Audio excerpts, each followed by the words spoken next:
مغرب کی نماز کا وقت وہاں ہو جائے گا، سورج غروب ہو جائے گا۔ کچھ دعا آپ خیمے میں بیٹھ کے کر لیں، کچھ باہر نکل کر کھلے آسمان کے نیچے کھڑے ہو کر کریں۔ اس دن دعائیں مقبول ہوتی ہیں۔ آپ کا حج ہو گیا، کیونکہ یہ رکن اعظم ہے۔ لوگ ایک دوسرے کو مبارکباد دینا شروع کر دیتے ہیں۔ مغرب کا وقت ہو جائے گا، وہاں کوئی مغرب ادا نہیں کرے گا، کوئی بھی وہاں مغرب اونچی ادا نہیں کرے گا۔ وہاں سے لوگ آئیں گے مزدلفہ، یہ مکہ کی طرف واپس۔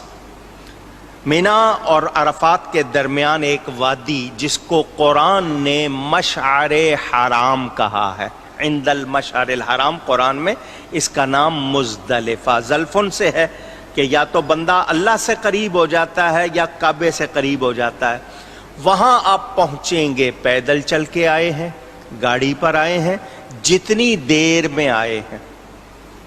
آپ 1 گھنٹے میں پہنچے ہیں، 2 گھنٹے میں پہنچے ہیں، 3 گھنٹے میں پہنچے ہیں، 5 گھنٹے میں پہنچے ہیں۔ جب وہاں پہنچیں گے، وہاں پہنچ کر قضا نہیں ادا مغرب پڑھیں گے۔ وہاں پہنچ کر مغرب پڑھنی ہے اور ادا پڑھنی ہے، پہلے مغرب کے فرض، پھر عشاء کے فرض، پھر مغرب کی سنتیں، پھر عشاء کی سنتیں، یہ پڑھی جاتی ہیں۔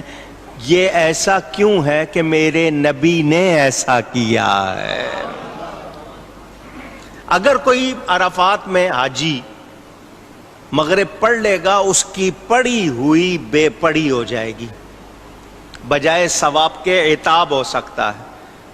تو پتہ چلا عبادت بھی رب کی وہی صحیح ہے جو نبی کے طریقے پر ہو۔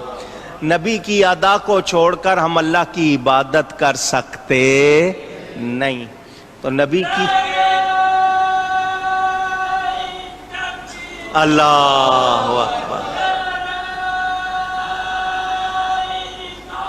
یا رسول اللہ،